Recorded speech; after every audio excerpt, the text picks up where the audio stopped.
to A Chef Called Rhonda. I'm Rhonda and this is my kitchen. Today I'll be teaching you how to make an arepa, or in America we say arepa. What is an arepa? An arepa is a tiny grilled cornmeal cake, and it's made with only 3 simple ingredients. Stay with me while I teach you how to make this little disc of tastiness.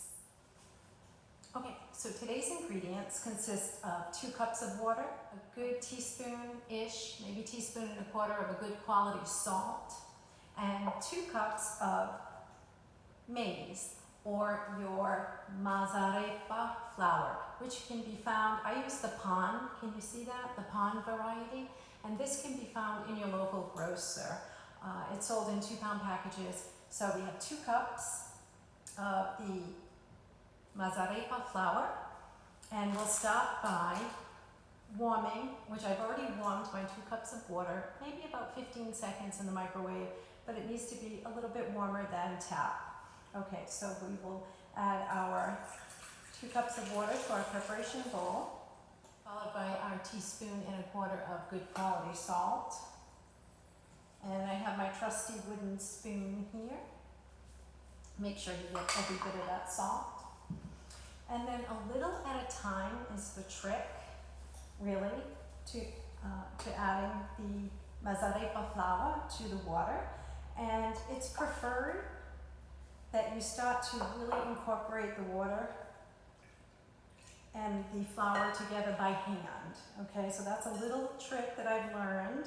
And I have a very good friend who is from Venezuela, and this is a shout out to Maria. Hi Maria.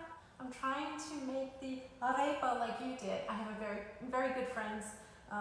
She's from Venezuela, and he is actually from Germany, and we haven't been able to get together due to COVID yet. But when we do, I want to try these for her. I first had my first arepa at their home, and I was so taken aback and so intrigued by how tasty they are and how quick and simple the ingredients are.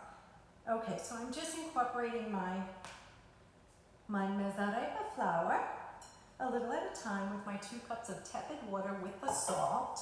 And let me show you how it starts to thicken up here.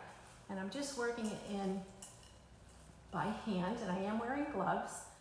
It's coming together nicely now to form a nice, thick dough. And this happens to be a great gluten-free treat as well. And they're perfect if you slit them and open them up and maybe stuff them with a slice of tomato and a little slice of cheese. A nice slice of manchego cheese would be perfect inside the arepa. Okay, so now that we have our dough all together, it's time to form the arepa. I'll take a small piece, and I do have about 2 tablespoons of water here just in case the dough starts to get a bit dry. I'll just tap my fingers in. And what I'll do is I will just press in the palm of my hands and make a little tiny disc.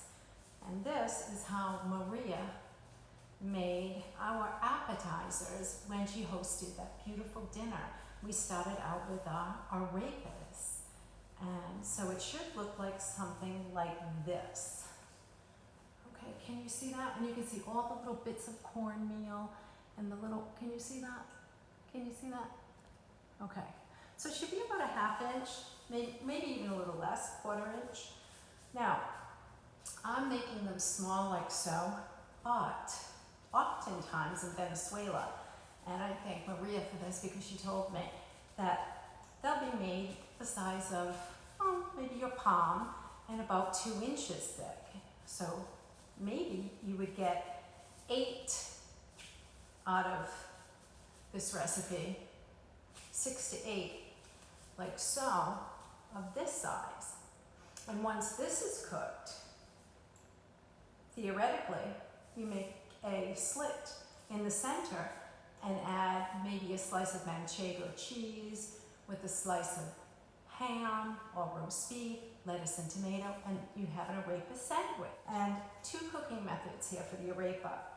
You can line a cookie sheet with parchment paper or a stove pat, and you can bake them off at 350 degrees just until they're golden brown, and that's about maybe 16 minutes or so. Or I prefer the method where I just put them on the griddle on the stove, and back behind me I have my griddle, nice and warm, and 2 or 3 minutes each side, and you will have your arepa appetizer style. We're down to making our last 2 arepa or arepa appetizer size. Also, in addition to being an appetizer, friendly starter, can also be a complement to your entree alongside your vegetable or your protein, or even on the side of your salad, because these are super crunchy, super tasty, and they are super healthy and delicious, and also gluten-free. Okay, let's move over while I show you how to grill our arepas.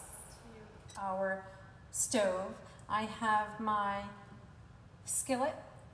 It has 1 tablespoon of vegetable oil already preheated over medium heat. I have my pre-greased spatula. I have a set of tongs, and I have our arepas. And there we are. Can you see that? Okay. And I have 1, 2, 3, 4, 5, 6, 7, 8 in my pan. And really there's no need to push them down because we'll brown up on one side and then we'll flip them. So it's about 2 minutes on each side. So I have 8 in the pan. This recipe made me just over a baker's dozen. Here on the hot griddle, you can hear them start to sizzle, and it's time to flip them over so the remaining 2 minutes can then cook. And you can see that a little bit here. You can see how the golden tone on medium, high. But we don't want to leave the stove. We want to be certain that we're not burning them, and they should be a nice color. Okay, as you can see, arepas are just about done. Our first batch should look something like so. Toasty and brown and caramelized. You can see that. That's our arepa. And just gently turning. And there we have it. Can you see that? Oh, look at those arepas. These are baby arepas. Arepas, baby arepa. All right, so these are our last batch, our final batch. And I'll meet you back at the preparation area.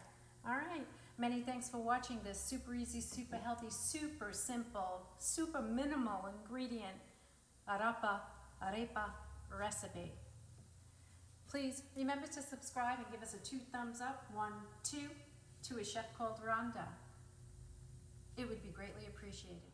I have 18, can you see that? Let me move in a little bit for you. Can you see our arepas? They're warm and toasty. Watch, at the end of this video, I have a nice recipe for hummus, and it will be there for you to click on, and these pair perfectly with our cashew and chickpea hummus. So don't forget to watch that video at the end of this one. Well, I wanted to take a moment and just recap that recipe per usual. Very simple, our arepa or arepa recipe, Latin-inspired, vegan, gluten-free recipe, has 3 ingredients. Super simple, super healthy, super easy to make. It requires 2 cups of warm water, 1 good teaspoon and a quarter of a good quality salt, and 2 cups of your mazzarepa flour. And that's it. And then by hand, you first add the water, followed by the salt, whisk it well, and slowly add the 2 cups of flour, and shape and form the dough by hand. Now at the beginning of the video, I showed you the dough, how it comes together, but you slowly add the flour into the water, and it slowly pulls together to make a nice light and airy dough. In the meantime, I have my skillet preheated over medium heat with 1 tablespoon of coconut oil melting. And once I had formed all my arepas by hand, I had then moved over to the stove and added 8 tiny discs, or 8 arepas, appetizer size, to my skillet. And I cooked about 2.5 minutes each side until we had this, a warm and toasty arepa. I hope you enjoyed this recipe. Thank you for allowing A Chef Called Rhonda into your kitchen. Thank you for watching this video, but most of all, please, if you like us, give us a thumbs up. Please, would you subscribe to A Chef Called Rhonda? We have lots of fun. I have lots of tips, and the cuisine is never ending. So, today I want to say cheers, salute,